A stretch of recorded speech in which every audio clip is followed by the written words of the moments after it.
খাদ্য বিচাৰি গোৱালপাৰা জিলাত এতিয়া সন্ত্ৰাস চলাইছে বৃহৎ বন্য হস্তীৰ কেইবাটাও জাকে আৰু সেয়া জাকতেই হওক সেয়া অকলশৰীয়াকেই হওক মুঠতে গোৱালপাৰা জিলাখনৰ প্ৰান্তে প্ৰান্তে এতিয়া বনৰীয়া হাতীৰ সন্ত্ৰাস দেখিবলৈ পোৱা গৈছে আৰু বছৰৰ 12টা মাহে এতিয়া জিলাখনত হাতী মানুহৰ সংঘাতৰে জৰ্জৰিত হৈ থাকে।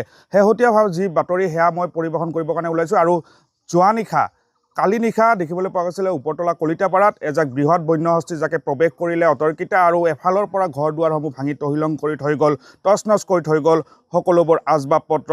মুকলি আকাশৰ তলত এতিয়া 5টাকৈ পৰিয়ালৰ সদস্যসকল কথমপি প্ৰাণ ৰক্ষা পৰিলে কেইবাজনো সদস্য।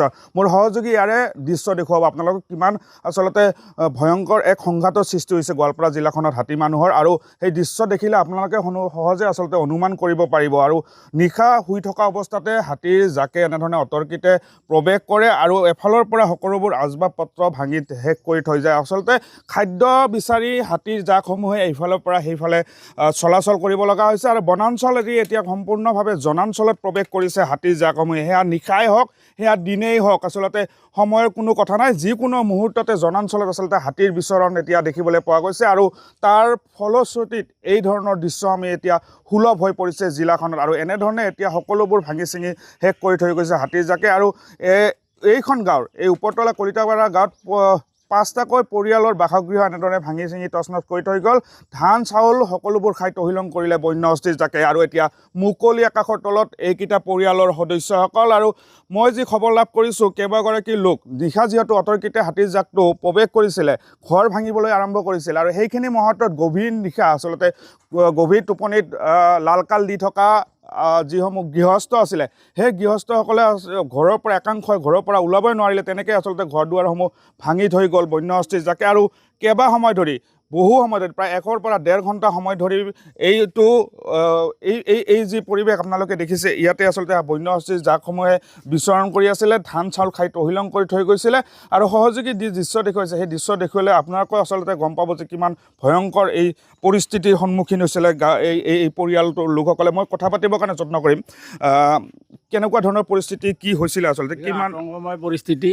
আপোনাৰ 12টামান বজাত মানে এটা হাতীৰ জাক বৃহৎ হাতীৰ জাক মানে 35টা 40টামান এটা বৃহৎ হাতীৰ জাক অতৰ্কিতে মানে আমাৰ ঘৰত সোমাই আহিলে, লগতে আমাৰ চুবুৰীয়া 4-5 ঘৰৰ ভিতৰত তাতে সোমাই পেলাই একদম তহিলং কৰি দিলে। আনকি মোৰতো থকা ঘৰটো মানে কিবা মানে ভাঙি একদম চুৰমাৰ কৰি দিলে আৰু আকাশৰ তলতে থাকিব লাগিব যেন পাইছোঁ। ধান মানে তহিলং কৰিলে ধান চাউলৰ। ঘৰ ভাঙিছিলে নেকি হাতী? আগে পিছে তেনেকৈ ধৰণৰ ঘৰ ভঙা নাছিলে। আমাৰ কাষতে এখন পথাৰ আছে, এই পথাৰেৰে মানে অহা যোৱা কৰিছিলে, কিন্তু এইবাৰ মানে হঠাতে তেনেধৰণে মানে আক্ৰমণ চলালে আৰু মানে আমি গম নোপোৱাকৈ। কিমান সময় ধৰি হাতীৰ জাক ইয়াততো মোটামুটি আপোনাৰ 1-1.5 ঘণ্টামান মানে হাতীৰ জাকটো পূৰা একদম ধান তামোল মানে কলগছ একদম খাই মানে তহিলং কৰি আছিলে। বিস্তৰ ক্ষতি আৰু এইগৰাকী বৃদ্ধা আপোনালোকে দেখিছে ঘৰৰ ভিতৰতে আবদ্ধ হৈ পৰিছিলে যেতিয়া বন্য হস্তীৰ জাকটোৱে গাঁওখনত প্ৰৱেশ কৰিছিলে, এই ঘৰটোত প্ৰৱেশ কৰিছিলে। গোটেই কথাখিনি জানিব বিচাৰিম, আপুনি ঘৰৰ ভিতৰতে আছিলে তেতিয়া? হয়। কি কেনেকুৱা পৰিস্থিতিৰ সন্মুখীন হৈছিল কওকচোন। মোৰ গাইজাখনে ইয়া কয় মা নলাবি কি নলাই কয় চাং যদি মেটেৰ মুটুৰ কৰে এংগা কৰি থাকাতে সেইটো হাতীয়ে হয় আৰু ইয়া এটা বাৰী আছে মনে মনে মা নলাবি মোৰতো হাৰ্টৰ বেমাৰ।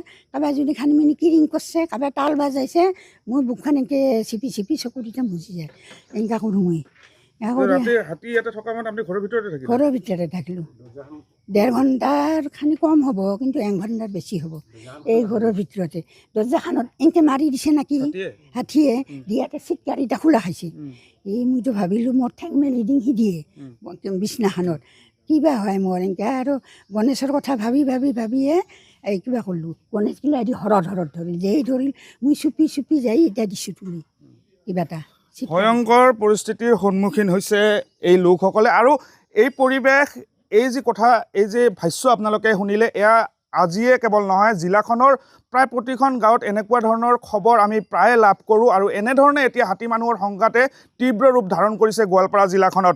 যিধৰণে আচলতে দেখিবলৈ পোৱা গৈছিলে গোটেই জিলাখনত হাতী মানুহৰ সংঘাত বৃদ্ধি হোৱাৰ ফলত আচলতে চৰকাৰ বা বন বিভাগে যি ধৰণৰ ব্যৱস্থা গ্ৰহণ কৰিব লাগিছিলে হাতী মানুহৰ সংঘাত ৰোধ কৰাৰ ক্ষেত্ৰত বৈজ্ঞানিকসন্মতভাৱে যি ধৰণৰ গোটেই ব্যৱস্থাটো চাব লাগিছিলে কি ধৰণে নিৰ্মূল কৰিব পৰা যায়, কিন্তু সেয়া নাই। হাতী আহে, ঘৰ ভাঙে, সকলো তছনছ কৰি থৈ যায়। তাৰপিছত আহে বন বিভাগ। এনেকুৱা ধৰণৰ এক লুকা ভাকুৰে আচলতে গোৱালপাৰা জিলাখনত হাতী মানুহৰ সংঘাত নিৰ্মূল কৰাৰ কাৰণে ব্যৰ্থ চেষ্টা চলাইছে বন বিভাগে। আৰু এনেধৰণে যদি চলি থাকে গোৱালপাৰা জিলাখনৰ হাতী মানুহৰ সংঘাত ৰোধ নহয়, বৰঞ্চ বৃদ্ধিহে পাব। আৰু যি ছবি যিমান দিন গৈছে সেয়া কিন্তু এনেকুৱা ধৰণেহে আমি দেখিবলৈ পাইছোঁ। পূৰ্বতে নিশা হাতী ওলাইছিলে, নিশা ঘৰ ভাঙিছিলে, এতিয়া দিনৰ ভাগতো হাতীয়ে জনাঞ্চলত প্ৰৱেশ কৰিব লৈছে, গাঁৱে ভূঞে প্ৰৱেশ কৰিব লৈছে। আৰু হাতী মানুহৰ সংঘাত দিনক দিনে বৃদ্ধি পাবলৈ ধৰিছে গোৱালপাৰা জিলাখনত। আপুনি বিচৰা বাতৰি পাব কেৱল নিউজ 18 এপত। নিউজ 18 এপ ডাউনলোড কৰিবলৈ স্কেন কৰক এই QR কোড। গুগল প্লে ষ্টৰতো পাব এই নিউজ 18 এপ।